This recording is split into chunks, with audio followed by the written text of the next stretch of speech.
Caliber by Donald MCGIBENY Chapter 11. A Double Indictment. Jim was buried on Tuesday. The funeral was very quiet, only Mary and myself, with a few of Jim's most intimate friends attending. I have always had a repugnance to large and ostentatious funerals, and I felt that Jim would have preferred to have the actual ceremony over as quickly and quietly as possible. It affected me too much to allow me to think of anything else but my loss at the time, and I should have left town the day after, had I not received a summons to appear before the grand jury. Mary called me up and told me that she, too, had been summoned, so I drove the car around for her.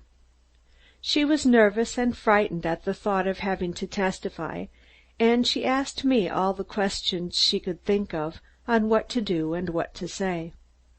I reassured her, telling her the district attorney was friendly to Jim, and that I was confident our testimony as to Helen's words would stave off any indictment until Helen was well enough to testify. "But, Warren, the fact that she was delirious will make it pretty shaky testimony, won't it?" Mary argued. "Yes, that's true, but I don't think that they will want to bring an indictment while Helen is ill. You see, the indictment couldn't be served anyway, and I think our testimony will convince them there's a reasonable doubt as to Helen's guilt." She seemed convinced until the gloomy bulk of the courthouse came into view, when terror rushed back fourfold. "Oh, Bupps, can't I get out of it?" "No, dear, it's got to be gone through with. Remember, it depends on you and me." "But what if they ask me Jim's and Helen's conversation before they started for the country club?" "Tell them as little as possible, but stick to the truth. We know Helen's innocent, and the truth can't hurt her." We passed Inspector Robinson in the hall downstairs, and the half smile on his lips irritated me. It was his report to the grand jury that had stirred things up.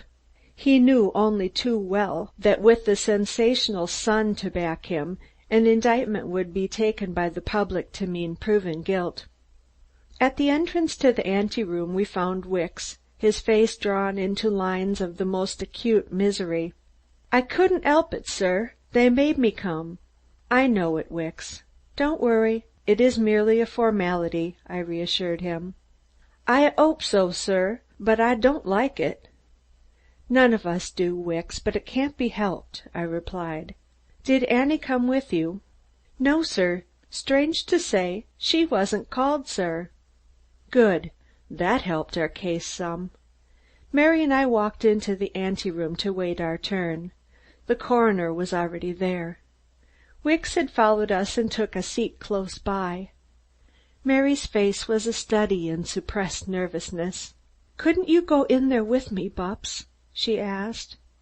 "No, Mary, the grand jury does its work in secret."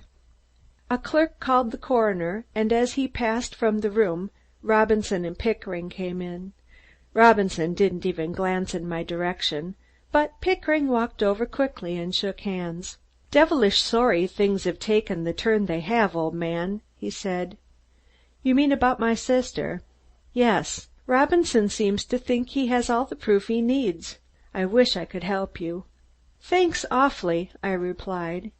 He had only been seated a few moments when he was called to testify. As the coroner left the room, I tried to read in his face the nature of his testimony, but it was inscrutable. Pickering was out in less than 10 minutes, and then Wicks was called. His legs seemed a bit shaky as he started for the door, and he gave me a parting look, half awe, half terror. Robinson paced up and down, his short, stubby legs expressing confidence and satisfaction. Every turn he scrutinized Mary as if trying to place her in some criminal category. At last Wicks came out, perspiring as if he'd been in a steam bath. Robinson looked him over once, gave a snort of derision, and passed into the jury room. I wanted to ask Wicks some questions, but the poor man fled before I could attract his notice. Mary got up and walked over to the big windows. where a flood of warm September sunlight poured into the room. For a moment she stood gazing down on the crowded square below, then suddenly turned and half sobbed, "Bupps, I can't stand it. I may say something that will hurt Helen." Great sobs shook her slender body. I went over and clumsily tried to comfort her. "Mary, dear, Helen didn't do it. When she is well enough, we'll be able to find out all about it. Even if they do bring an indictment, Helen can prove her innocence." The sobs diminished to sniffles and then to occasional sighs. She opened her bag, extracting a miniature powder puff, and dabbed at her small upturned nose spitefully. I knew that the storm had passed. "I know that I'm foolish to cry, but I couldn't help it." A clerk opened the door and called Mary's name. She gave me a startled glance and her face blanched. I thought she was going to break down again, but suddenly I saw her raise her chin defiantly and an angry sparkle come to her eyes. She snapped shut her vanity bag and marched toward the jury room like a soldier, sentenced to be shot, yet determined to die bravely. It was only after she had left that I began to think about my own testimony. After all, the evidence was terrifyingly strong against Helen. She had threatened to kill Jim. She had quarreled with him just before their last ride, had chosen the back seat purposely, had Jim's revolver with her, and knew she was being taken to see her lover humiliated and threatened. Against all this I had only a brother's faith in his sister, and those half-dozen words cried out in a delirium. A sickening certainty that they would indict Helen came over me. What if she did? What if she should confess? In some way I had to save Helen, if only for Mother's sake. After all, Woods too had threatened Jim. He knew Jim had proof of his dishonesty. He had made the engagement and had asked Jim to come alone. At this point of my review of the facts, I decided to tell the jury all.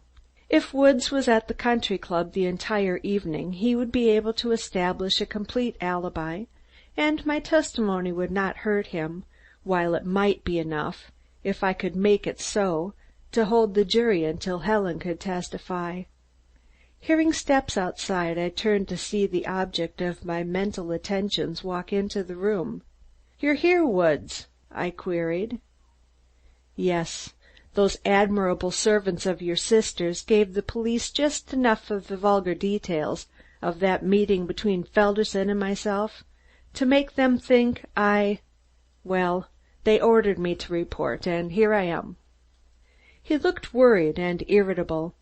For the first time I realized what the man must have gone through during the last few days, with his business troubles and Helen's injury.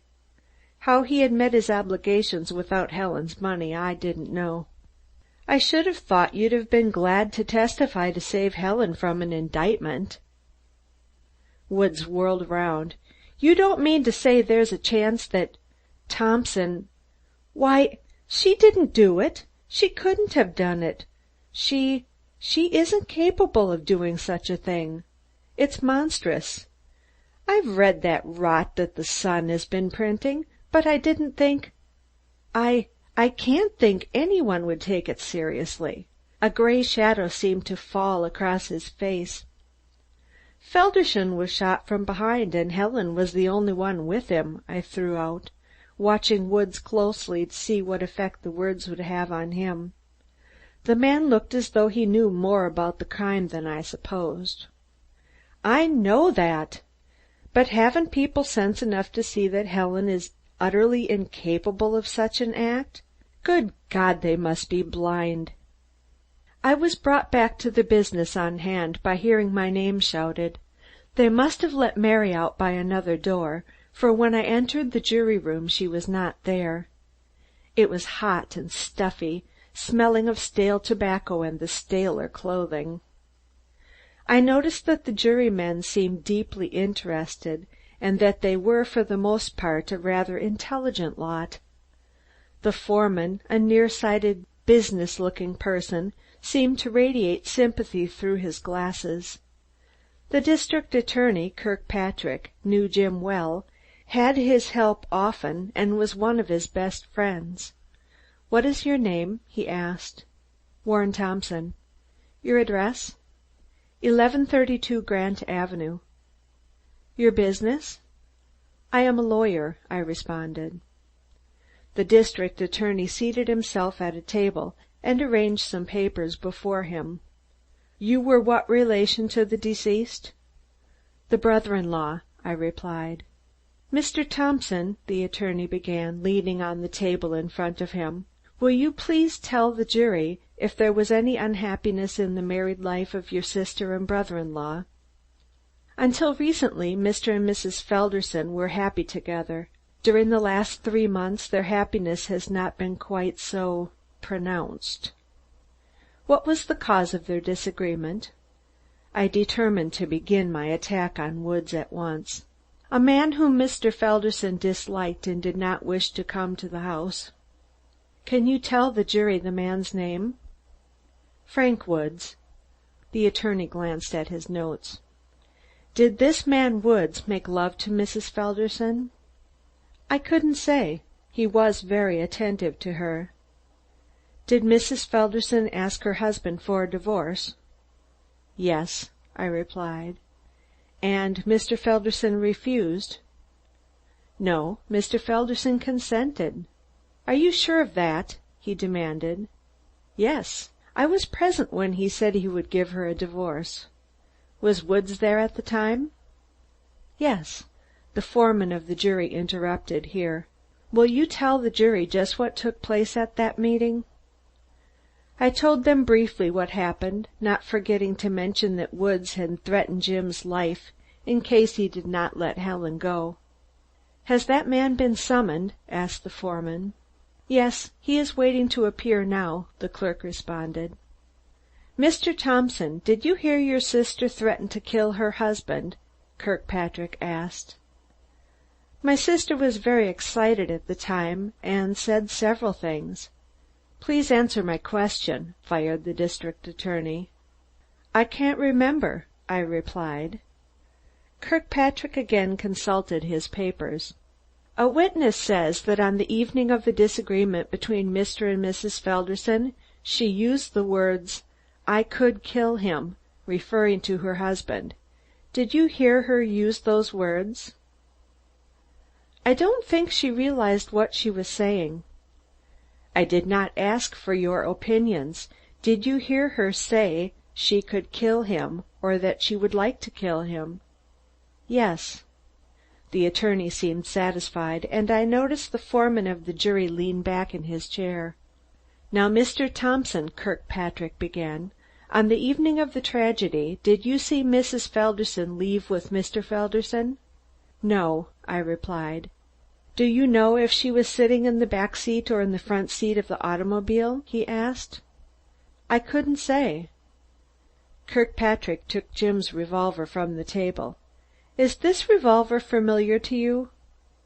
"I don't know." "Did Mr. Felderson have a revolver like this?" he demanded. "Yes." "Do you know whether he was carrying it at the time of the tragedy?" "I'm not sure," I stated. "Did Mr. Felderson usually carry a gun?" "No." "Did Mrs. Felderson have a revolver?" "No," I replied. "I don't think she even knows how to use one." "Please only answer my questions," Kirkpatrick rebuked me sharply. "You have stated to the jury that Mr. Woods had threatened Mr. Felderson's life in case he did not give Mrs. Felderson a divorce. When did Mr. Felderson intend giving his wife the promised divorce?" "I don't think he really intended to give Mrs. Felderson a divorce." "But you stated that he consented to a divorce." "He did, but with certain reservations," I answered. "What were those reservations?" "That there should be nothing in Mr. Woods' past that would cause Mrs. Felderson trouble in the future in case she married Woods." Did Mr. Woods know of Mr. Felderson's intention not to divorce Mrs. Felderson?" he demanded.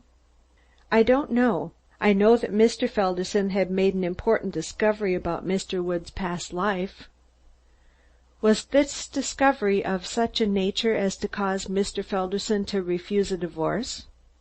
"It was," I answered. "Can you tell the jury what this discovery was?" "No, I cannot."